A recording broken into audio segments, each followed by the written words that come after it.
Welcome to Veritus Group's webinar, Top 10 Nonprofit Fundraising Trends for 2023. Today's webinar features Jeff Schreifels, Principal of Veritus Group, and Richard Perry, founder of Veritus Group. Together, they have decades of experience in fundraising and nonprofit leadership and have worked with hundreds of leaders and gift officers throughout the world. Welcome, Jeff and Richard. Hey, thank you. It's great to be here. Well, there I am. Yes, you said decades. I've got over you don't 30 look that years in old. this. You don't look that old. Oh, thank you. So I've been at this for a while, and I mean, Richard, we love it. This is fun. This is our first webinar of the year together, so I'm looking forward to it. It's great. And this is me. Good to have you on board today. This is such a great topic, Jeff. I mean, good night. There's some new things emerging in 2023. I mean, things are moving in some very interesting directions. So I'm excited about that. I know. I can't wait to get into this. Yeah. All right. But before we get into today's topic, I wanted to share a bit about who we are at Veritus. So some of you on the call may be pretty familiar with us, but for those who aren't, let's just say this. We are deeply, passionately relationship focused and grounded in data-driven approach to this work. And this dynamic is really critical to the system, structure, and strategy that we have found to be successful in mid, major, and plan giving programs. And we have a vision to help nonprofits of all sizes to create a culture and approach to fundraising that will help you create transformational relationships with your donors. We accomplish this vision through a focused strategy and approach. Over the years, we've worked with thousands of nonprofits throughout our consulting work and online academy, and we've analyzed millions of donor records. And this has really framed our strategy and helped us identify the key pillars to success, including creating buy-in across your organization, a focus on donor and value attrition, improving revenue per donor, and increasing net revenue to our programs, and being committed to meaningful relationships with your donors. And we've gotten to work with some pretty phenomenal organizations over the years who we've partnered with to create more transformational relationships with their donors. Richard, I can't hear you.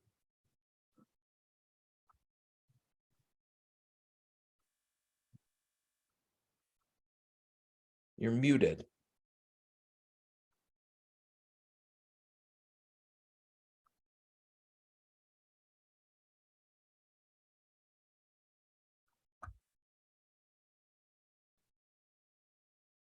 All right. Well, let's see if we can get his audio going. But let's just keep going.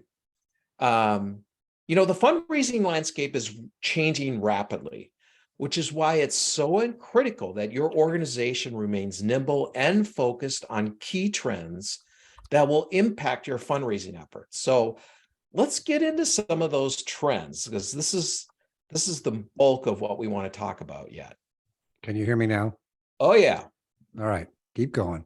All right. So the first trend is the role of technology. Let's talk about this. So across the sector, we're seeing continued evidence that technology's role in fundraising, including for major gifts, is going to grow this year.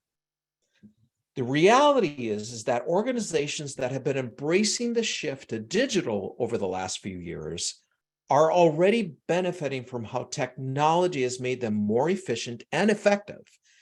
And moving into 2023, your ability to take advantage of these benefits, technology and offers, depends entirely on how committed your organization is to embrace this trend. Well, there's really no doubt that digital is the future. I mean, you've seen it coming in all areas of our life. And Jeff, it's really interesting. Just like there was resistance and concern when online giving began, the role of technology and digital tools in our fundraising efforts is, kind of cautious, approaching it like and all that. But the trend is really clear. There's been significant increases have been seen in online revenue during and since the pandemic. And of course, the pandemic helped move that along, but these increases have been significant. And Yes. donors are actually gaining a lot more confidence, even older people, with using technology to make donations. And the percent of donations coming through mobile means and digital means is really increasing. That's right. I've been having some really exciting conversations over the last year with people in our field about the ways digital systems and AI are helping them gain valuable efficiencies in their work. So some of those strategies they've shared with me include creating automation efficiencies in their communication, new opportunities to analyze their data. So looking at modeling and different ways like that, streamlining tasks so fundraisers aren't spending as much time on admin work, and then creating efficiencies in the creative tasks. More specifically for major gifts, there are some exciting strategies that fundraisers are using to help them create even more meaningful relationships with their donors by using technology. So some of the things are like using technology to predict the best time to reach out to certain donors, using data modeling, as I just talked about, to identify the best prospects for a mid-level program or your qualification pool, and gathering relevant data about a donor that can help you create a more personalized touch plan or learn more about the donor's interests. These examples are just the tip of the iceberg, and we predict that we'll continue to see the way technology is helping fundraisers be more efficient and grow. And I guess one more thing I want to say overall about this technology thing is you should look at it from the mid and major gift and plan giving area as a way to enhance building relationships with your donors. Exactly. That's something that takes the place of. Yep. And I think that's what some people are afraid of around the technology is that, oh, well, I guess, we don't need anybody to actually talk to anyone. If we have the technology in place and we're talking to donors and doing that way through AI, we don't need people. I know. No. And that's exactly the reason people are afraid of technology, is because it's going to move away from the relational side. And your point is really well taken, Jeff. It enhances the relationship. I mean, all you have to do is look back at our history and how technology has grown, computers, all these other things. That has not taken away from the relationships we build with people. It's only made it easier to do it, right? Yeah, exactly. So here's trend number 2. It's about donor advised funds. Now, donor advised funds, DAFs, are a highly underutilized giving opportunity that nonprofits must prioritize this year in order to secure larger gifts. I mean, it is a huge area. Now, in case you're unfamiliar with DAFs, donor advised funds, here are some of the reasons we selected this as one of our top trends for 2023. So, first of all, 2021 saw record grant making through DAFs, and this continued in 2022. But there is just an unbelievable amount of revenue in the DAF area. At the end of 2022, and I corrected this morning, there was like $234 billion in assets in DAFs. And the other thing that was very interesting to me is the amount of contributions that donors are making to DAFs. In 2012, they were contributing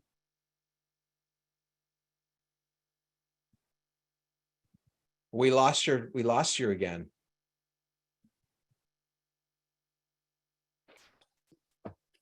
There you go. I think we got Jeff, you. I'll hop on. Well, just a moment. We've got a couple questions coming in. All right.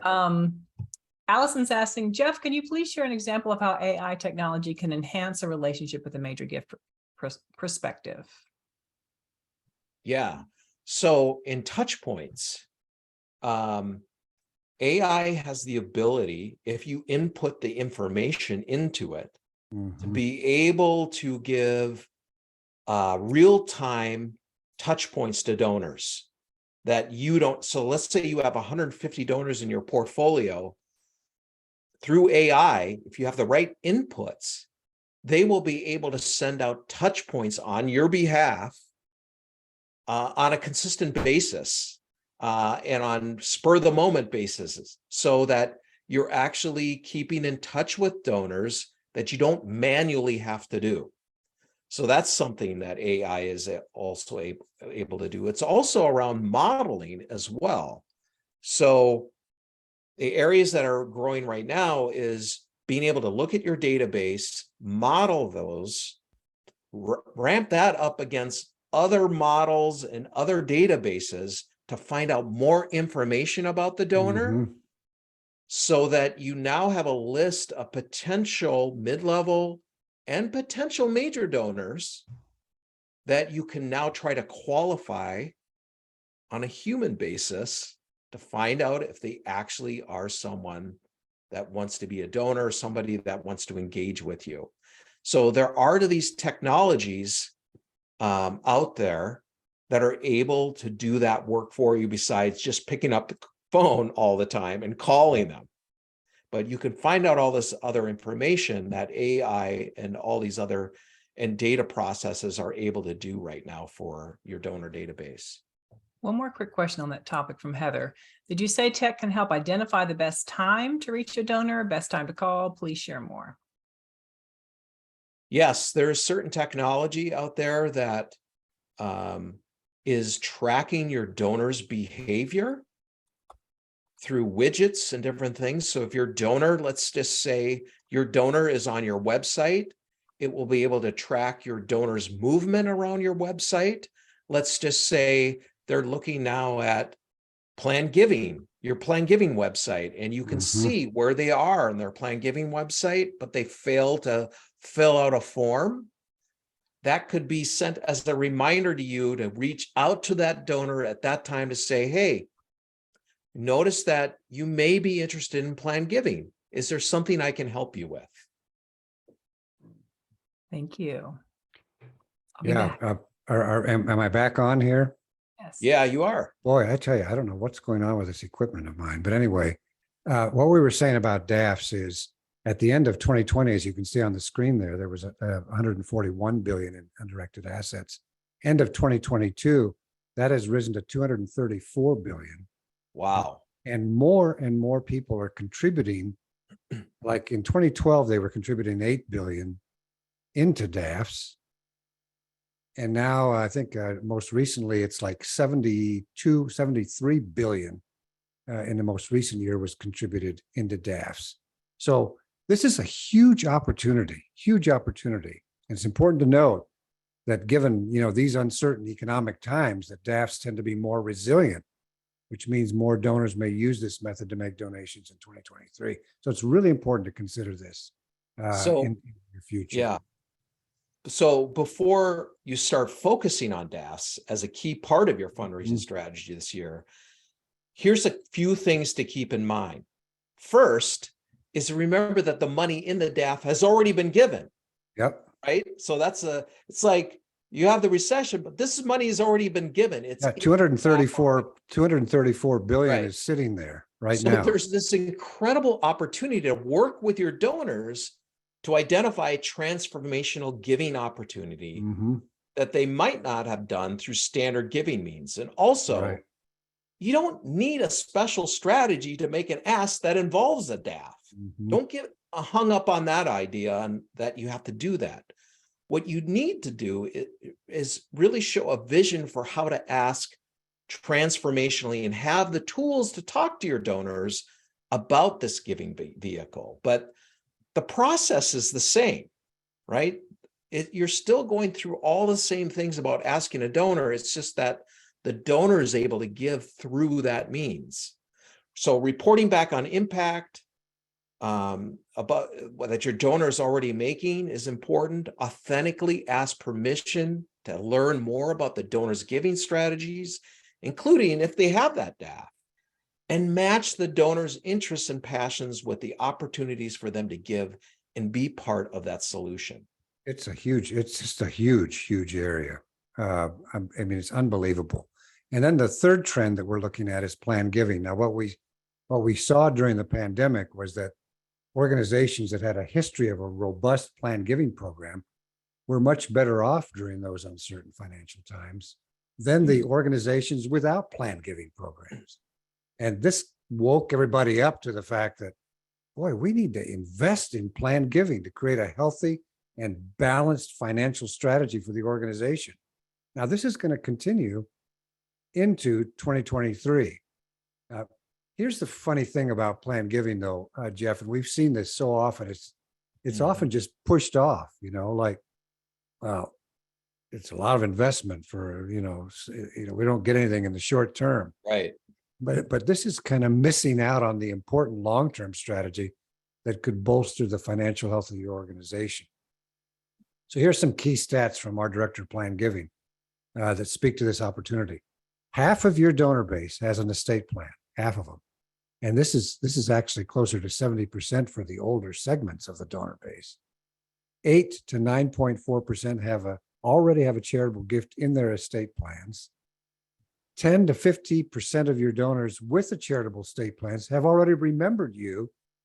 They've already remembered you in their will. Mm-hmm. Older and longer term donors are most likely to make a planned gift, but now here's the big kicker.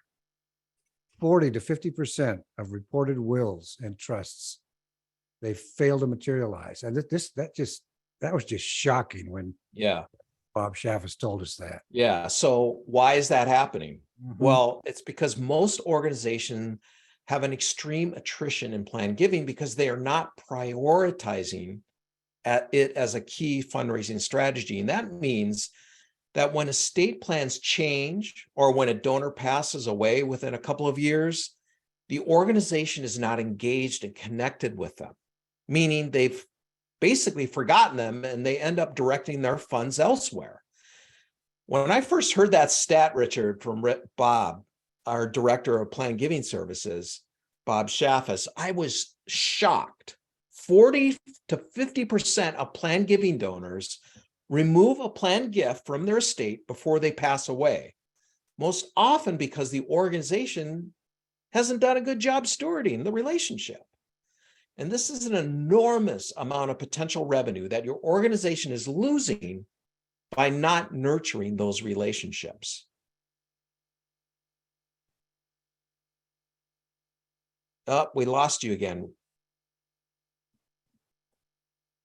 You must have a little short or something in the wire. There you go. You're back. Yeah, and I've got to figure this out. I'm sorry, folks. Here's the interesting thing about that whole stat and that situation is the organization signs on a planned giving person, and now they have the will all done, and they forget about them. Right. And so this is an important thing. I mean, these wills are being changed with increased frequency, or within the last revision, typically within 2 to 5 years of the person passing.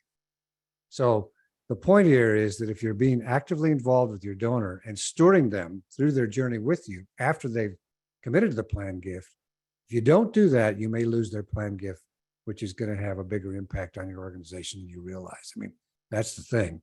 So if you're ready to embrace planned giving this year, you'll see an incredible long-term value and impact.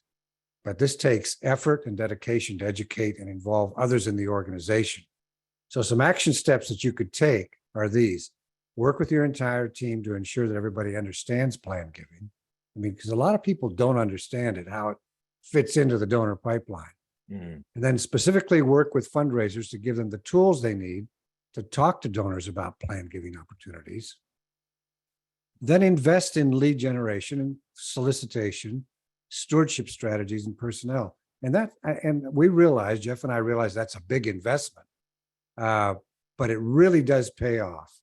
And then identify ways to strategically use planned giving to deepen a donor's relationship with your organization. Those are some steps you can take right now, but we really do recommend you pay attention to this trend in 2023. I would say more and more organizations. In fact, Richard, last week I had a meeting with an association that oversees some of the top 50 nonprofit organizations. And the number one thing that the boards from all of these organizations are asking is we need a planned giving strategy. Yes. Yep.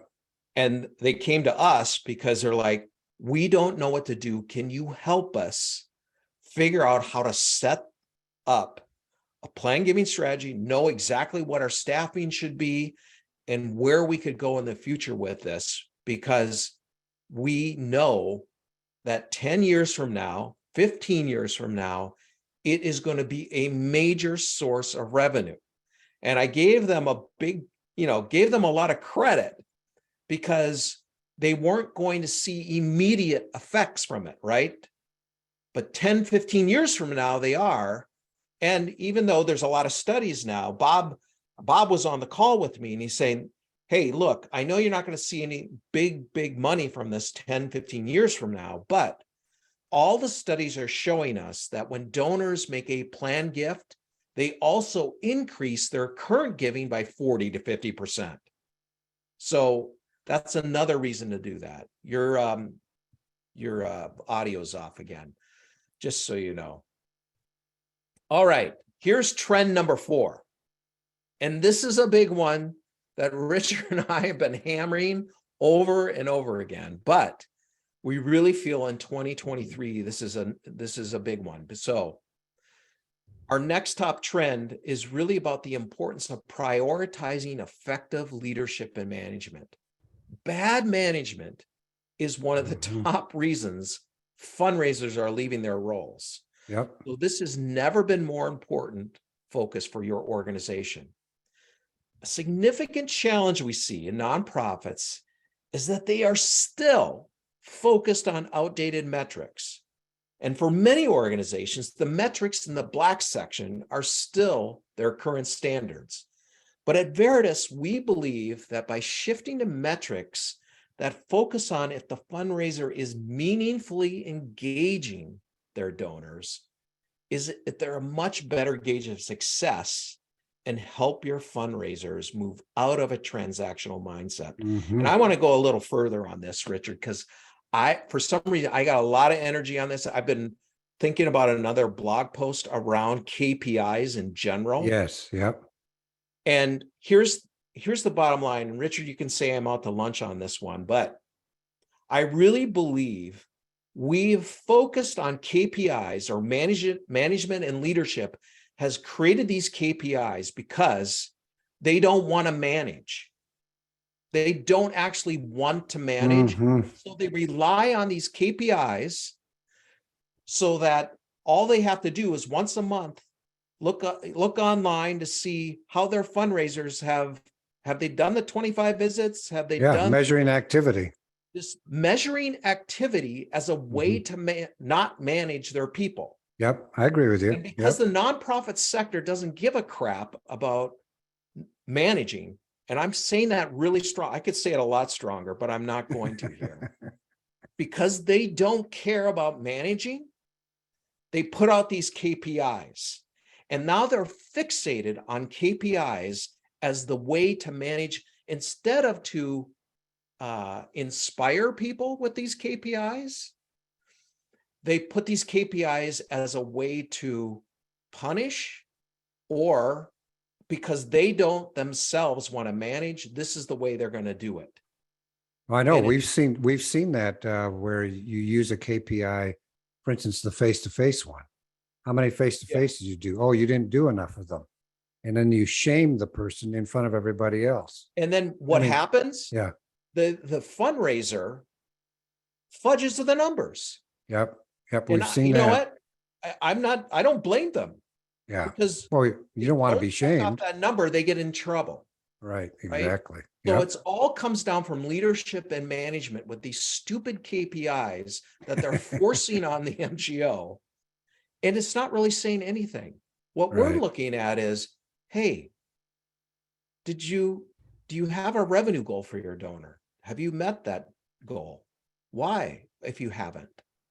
Did you have meaningful connections with your donors that are moving the relationship deeper? Did you work your plan? Did you work your strategic plan?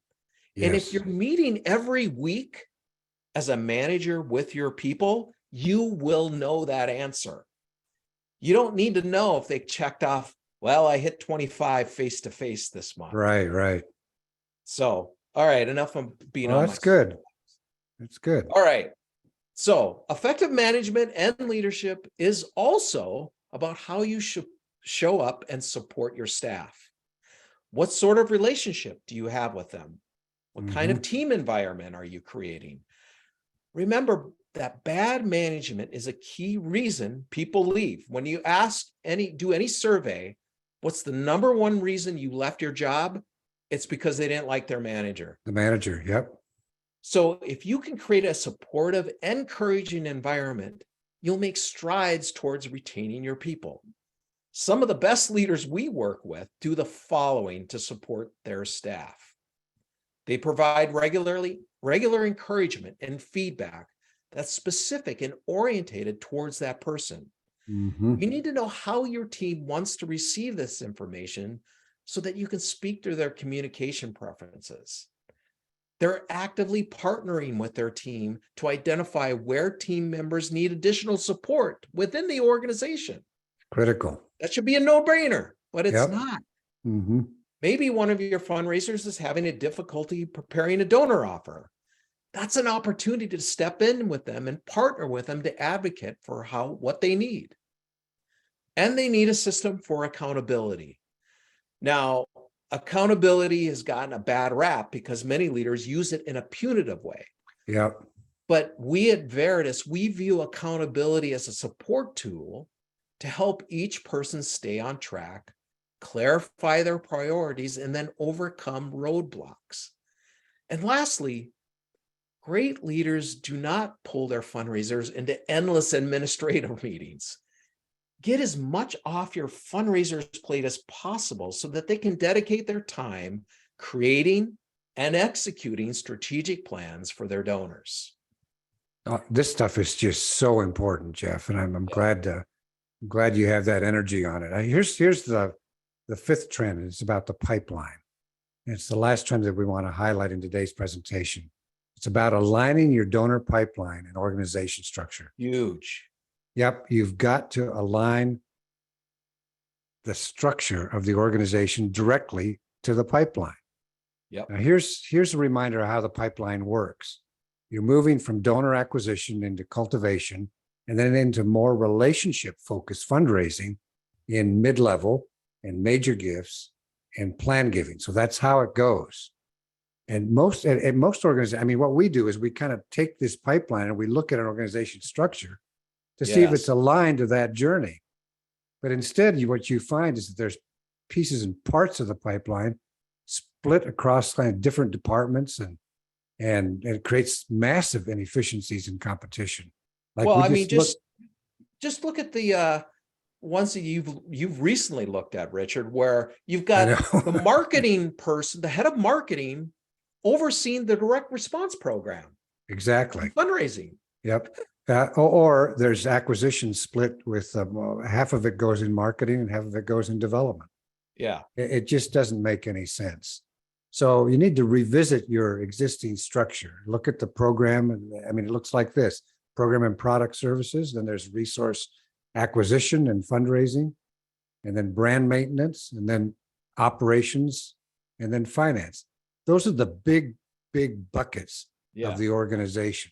Yeah. And it should be just focused that way. These should all be managed by one person, not more. I mean, to allocate the roles by key functions. Your direct marketing is one big bucket. Yep. Relationship fundraising is another. Earned revenue, brand maintenance and enhancement is another, and then donor services. I mean, this is how we look at this type of organization. There's fundraising, which is all the thing on the left side of the slide there.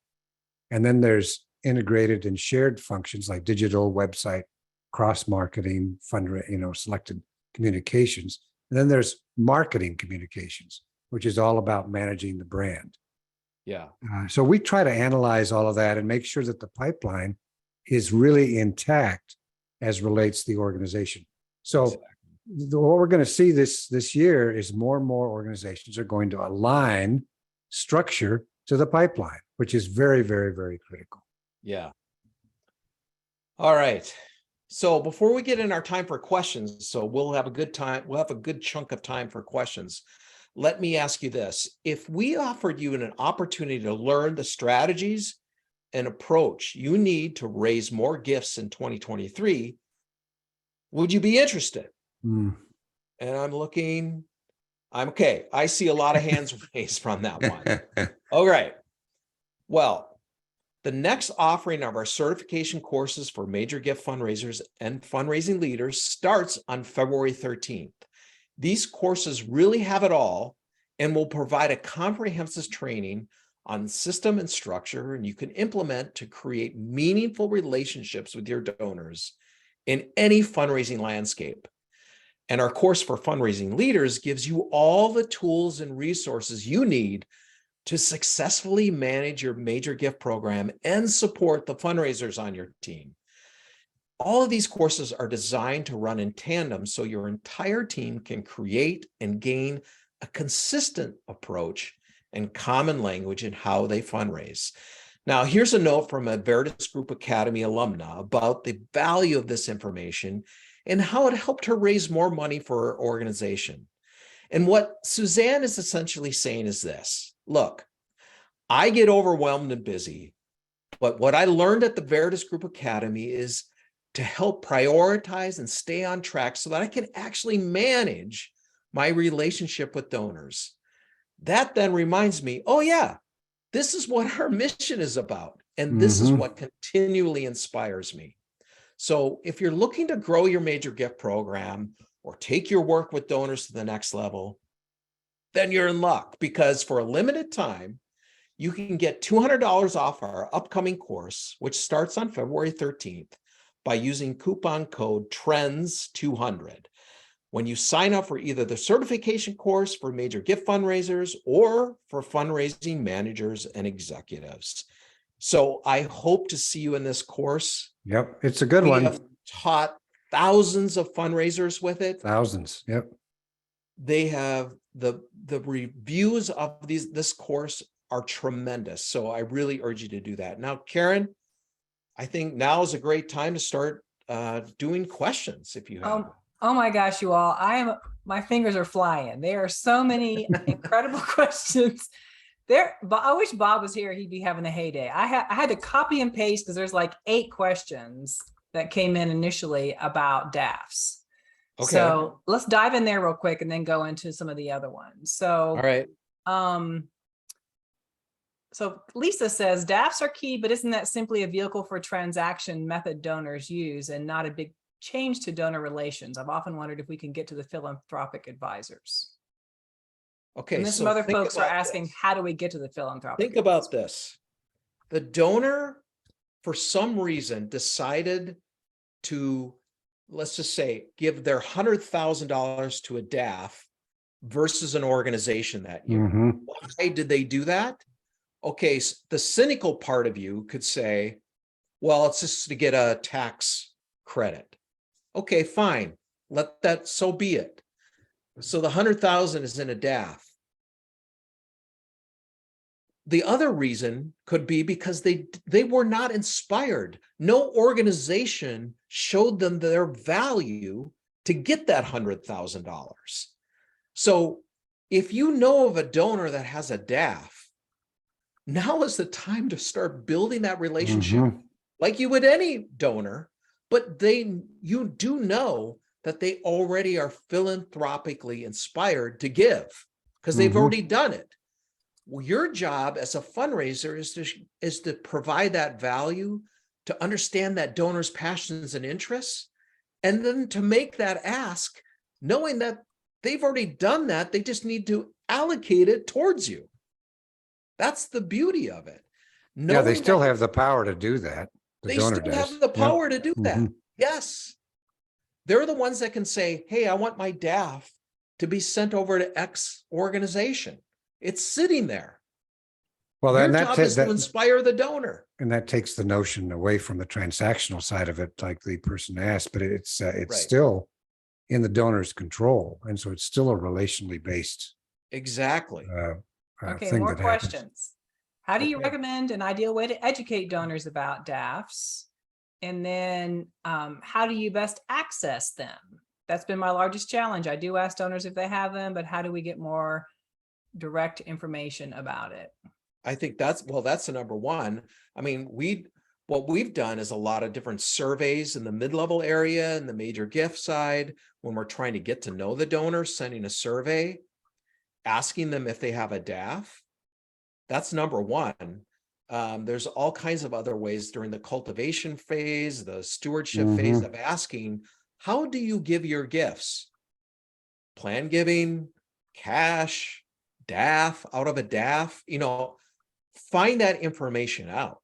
Ask the donor. I think the other thing, Karen and Jeff, on this whole subject is, if you're really serving the donor's passions and interests in an outrageous manner, that's going to create so much energy on the part of the donor to want to actually do something that Exactly. they themselves will find the solutions via DAF, plan giving, and all these other, to actually do something more. That's right. It's sort of like if you have a bunch of money in the bank in your savings and checking account. Let's just say you have 200,000 in there. The way to release that 200,000 is to appeal to me, the owner of that 200,000, to do something about something I'm interested in. And Exactly. the more you interest me in that, the more I'm going to turn to that little pot of money and do something with it. That's what releases the money into the mission. That's right. Okay, we have more questions, but I'm going to come back to that topic so we can make sure we cover a few different things. One here is, if we know we're included in someone's estate plan, how do we steward them better? This one is coming from Jeannie. You create a stewardship plan for them. So if Bob Shaffis were here right now with us, he would say this: you need to put the same amount of energy in someone that's giving you a gift as somebody that you're trying to cultivate for a gift. So you would create a stewardship plan for that donor, all centered around that donor's passions and interests. You would probably create a legacy society that they're part of, so that they know that they're part of a group of people that support that organization. They have events during the course of the year that they invite them to, but that you're always giving them the ability to give again. So donors that leave a legacy or made a bequest doesn't mean they won't continue to give. So don't stop asking them as well, unless they said, hey, this was my last cash gift, and the next gift you're going to get is after I die. I think the other thing that's counterintuitive is, I would answer this question also by saying, treat them like they were a major donor, an active major donor. Exactly. Why? Now, the reason that's counterintuitive is because maybe they might not be contributing current cash, and so therefore you don't want to spend the money to actually steward them. Now think about why you don't want to do that. They've now put 800,000, 2 million, 7 million in a will to you, Yeah. but you don't want to steward them because you won't benefit from them in this fiscal year. That's what causes us to turn our gaze from those donors. Yes. And then that's why they change their minds. That's exactly it. Mm-hmm.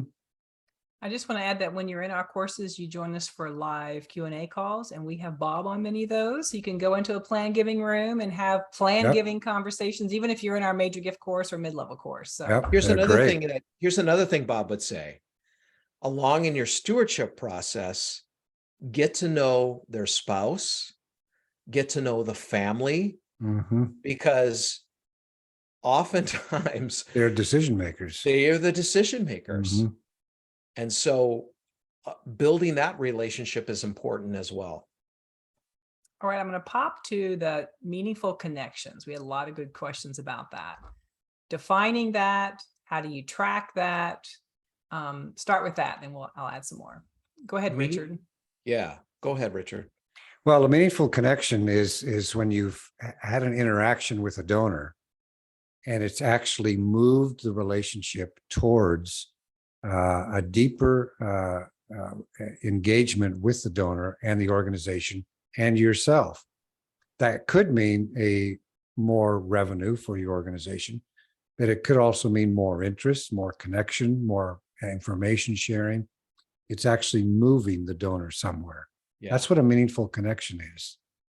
Yeah. And when you put that down in the database as a meaningful connection, let's just play the scenario, Richard. MGO puts the meaningful connection down into the database. And because now you're a really good manager, you're meeting with that person every week. Mhm. And you see that last week they had 4 meaningful connections. You're asking about those 4 meaningful connections. Tell me why they were meaningful. Oh, well, here's what happened. And then from there, we'll spur other Right. conversations and Mhm. strategy about that donor. Now, the opposite is they just have the KPI where I met with a donor or I had a connection with the donor. And we know this is true, Richard, because we've heard this from other MGOs talk about this, how Mhm. they go to an event and they see 10 of their donors at the event and they shake their hands and said, glad you're here. And now they checked off the box that they've had a meeting with the donor. They've had 10 face-to-face. Face to face. And they do it because they've got to meet this criteria. That is not a meaningful connection. I'm sorry. No, Shaking it their didn't hand move is it. not a meaningful connection. Did not move the relationship. Yep. I love your passion, Jeff. All right, I'm going to come back around to some more things in a minute, but let's move quickly to the pipeline, Richard. I know this is your favorite. Couple questions, Megan, why are capital gifts at the end of the pipeline? I've historically seen planned giving at the pinnacle. Jesse, planned giving can happen anytime, not at the end of a pipeline. Research shows once someone makes a planned giving gift, they increase their annual and major gift givings. Talk a little bit about that timeline. Yeah. Well, while it's true that the beginning of, and maybe you're right, the graphic isn't quite exactly in terms of the sequencing and so on. At the front end of the pipeline, it's more correct in that you acquire a donor, then you cultivate, and the donor graduates to mid-major. It is true that planned giving and capital giving happens throughout all of that. So that is true. The point is that you have increasing amounts of interest and involvement on the part of the donor. So the graphic is basically trying to say, as you're moving in the relationship, the donor is moving ahead in their level of involvement with you. That's that point. Great. Jeff, this is anonymous. I'm a mid-level development officer with a $84 million org. Fantastic. I have 700 donors in my portfolio, which continues to grow each week. Does this course apply to me? I'm struggling to find helpful resources for mid-level fundraisers to help me strategize communications, events with donors, and how to get your arms around, and it's growing. Talk about that. Our mid-level approach. Yeah, as a mid-level, I mean, yes, you would glean a lot from the Major Gift Academy, and depending on your own trajectory of where you want to go as a professional, yes, this course would be great for you. However, I'm going to let you know that we also have a certification course for mid-level programs. So I forget when the next one of that is coming up. Yeah, but it's not that very far. soon. I'll look it up. Yeah, I think it may be in March. I don't know. But so we have that course for mid-level as well. Richard, you're There were some questions back to the DAFs is if things come in anonymously, how do I connect that back to a donor? How do I connect with the advisors? Talk a little bit more about sort of managing some of the stuff that feels like you can't get a hold of it, right? Well, it is true. Is the microphone working now? Yeah. Yeah, it is true that there are some DAFs that are given anonymously that you can't actually trace back. And there's not much you can do about that, except keep stewarding the donor. I think the key emphasis on the DAFs as it relates to the donor is you're talking to these donors, steward them and give them proper information and have that relationship going. The only issue there is if they don't know the donor. So if they give anonymously, then yes, that's where I would really try to reach out to the advisor and hopefully be able to give the impact reports to the advisor to give to the donor. And I've heard this happen that Yes, I've heard that as well. if Yep. you do that over time, because they see the sincerity of what's going on from the organization, the donor will then reveal themselves, because now they're really getting some amazing information that they weren't expecting. So, Yep. I think that's the only thing you can do. yeah. Number of people have asked about I'm having a hard time finding out if we're in someone's will, and I don't know how to ask those questions. And you mentioned a survey. What do you put in that? Talk a little bit about how do we create that relationship, that trust, have those conversations. I don't know which one of you should start, Jeff and then Richard. Well, I can talk about it because I was just talking to Bob about this. So first of all, you're not unique. Most organizations don't realize how many people have given to them, right? And they all want to find out who has. So yes, ongoing surveys, asking a donor whenever there's an opportunity of, hey, have you considered putting us in your will? And they would say, oh, by the way, I already have done that. That's great. That kind of thing. But surveys is the number one way that most organizations today are finding out if their donors have already given them an estate gift. But I can put a little pitch in for our planned giving assessment here, because Bob has so much information about the percentages of a database whose X number of donors will be able to tell you how many donors in your database have actually currently put you in their will, just based on all the data he has of looking over millions of donor records to know what percentage of your file actually have donors that have said yes to you. His percentages are uncanny in terms of their correctness. I know, they're just, and then once you get into the organization and once he's worked with them, he's finding that information is almost exact. It'll be off like 2 or 3 points one direction or another, but it's not off by far. So if you're interested in that, I don't know, Karen, if you can put that in the chat or anything on how to request a plan giving assessment. But it's awesome because it will tell you exactly what you have, what's the potential, and it really makes the case to leadership that, my gosh, we gotta hire a plan giving person full time here, because there is a lot here. I don't know about you, Jeff, but I've been shocked by almost every one of those assessments that Bob does. I just look at those numbers and I'm thinking, like, my goodness. I mean, I know. Last week we did one of those assessments with that group that I was telling you about, and they were absolutely floored. They were like, they were not prepared to see how much revenue was sitting there in those data files. And they were like, okay, this is enough to sell. Yep, we got to do something. All of our organizations that need this work to be able to all do this assessment and get going on it. All right. So we've got some questions about, you mentioned some AI things, some systems to track. How do people know where to look for that? Where do they start? Well, first of all, if you have any kind of a direct response agency, all of them are working on this kind of work. So please reach out to any one of those. There's a ton of literature going up right now online about the latest in AI and what it's doing for fundraising. That's how I'm learning about it. I actually have gone into Chat GPT or whatever and started doing it myself.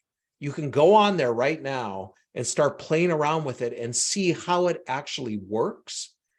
It's fascinating. And it'll actually prompt so many different questions, and like, how could we use this to better communicate to donors, save a bunch of time? so that my fundraisers, that are working with donors have more time to sit with them and have conversations with donors.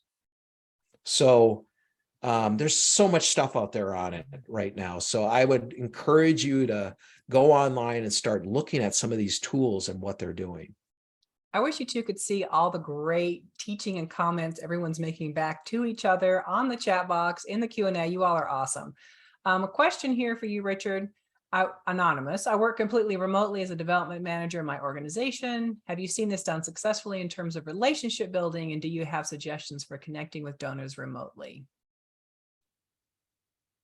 You're muted, Richard. We absolutely have successfully. It does.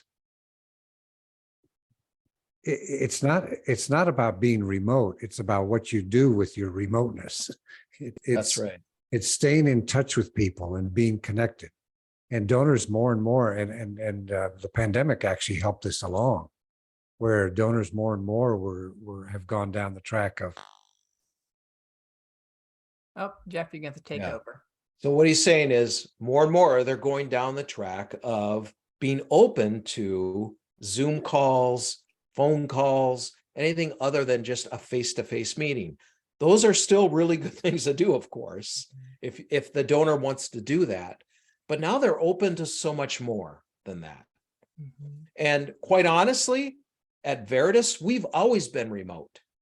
And so we have people across the country and in Europe that we're constantly in touch with, like we are right now, building relationships with our colleagues and getting stuff done. We've done it from day one.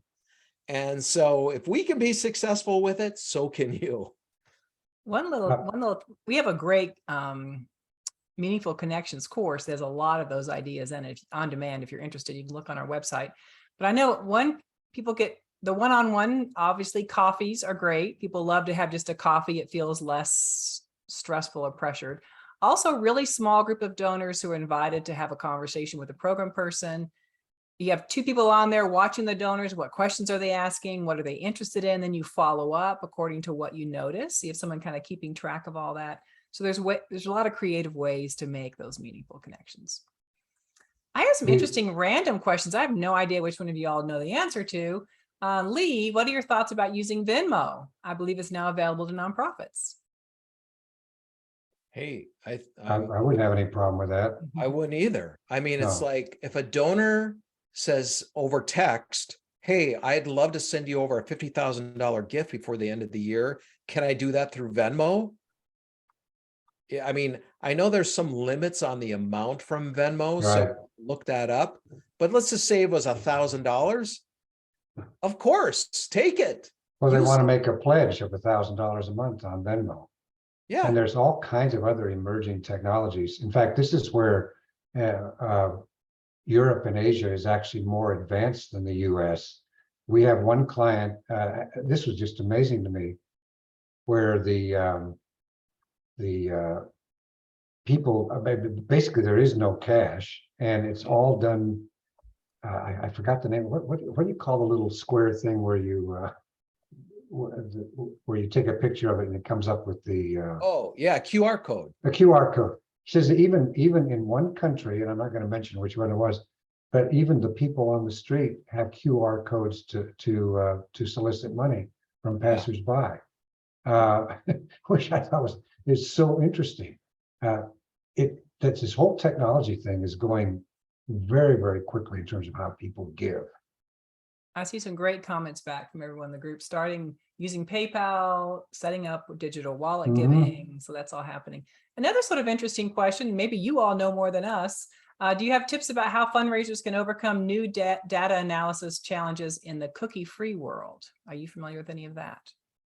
I'm not personally. Maybe some of you all in the chat box can. But I understand what they're saying because cookies help you determine where donors are going. But that's a good one. We'll have to look that one up. But even that one brings us back to the whole idea of talking to the donor and uncovering what their passions and interests are and letting that basis drive the relationship versus sneaking around. A cookie is basically kind of a stalking mechanism where you're trying to figure out. I mean, it's not stalking, but you're trying to figure out, what the person is doing. Mhm. Well, why not just have a conversation with the donor? Why not just have a relationship and have a trusting and authentic situation basis that then information is freely shared? That is the most positive thing you could possibly do. Exactly. Great. I'm going to take just a moment. I've had a lot of questions about the course. The course is $19.97, but this is $200 off. And I've had questions. It's a 13-week course. It's 8 modules, 36 CFRE credits. So you're online. You can do it anytime, day and night you want to work on it. And then you come to a variety of live calls, office hours, ways to interact with colleagues. You can go into different rooms on different topics that you're interested in. We have a whole hub of over 1,000 people on there from all over the world who are part of our program. You can talk to colleagues and get to know people and create community there. So reach out. I put it in there before at academy at veritusgroup.com with any questions you have. We can talk to you further as well. All right, we're going to roll this out with, what is your last bit of advice? We'll start with Jeff and then Richard. Gosh, I think that last couple questions there prompted like number 6. And that is, it all does come down to who are your donors? And if you don't know your donors, why not? Mm-hmm. And figure out, if you could do anything this year, figure out every one of your donors in your portfolios, their passions and interests. Mm-hmm.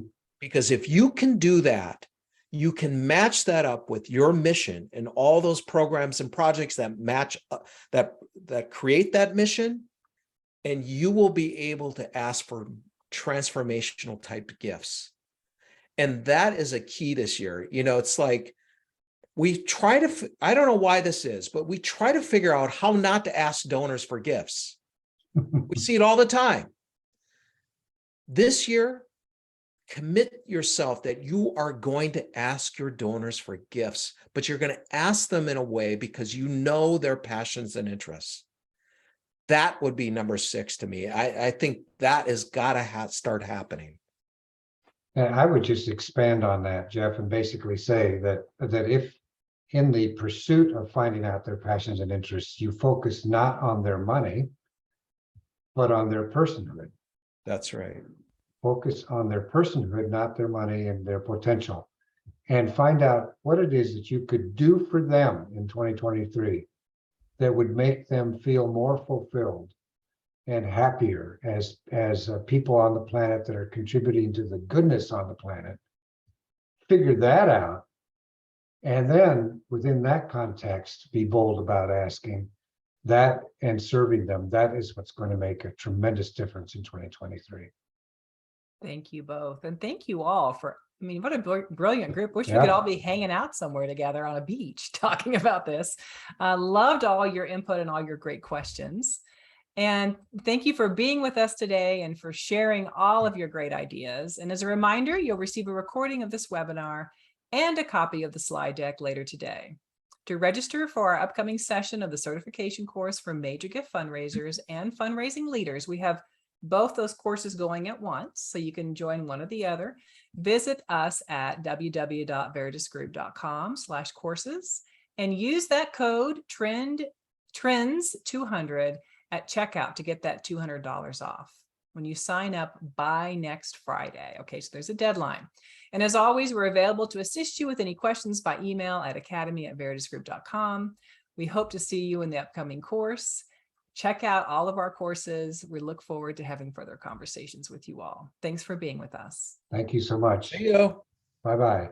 Bye-bye.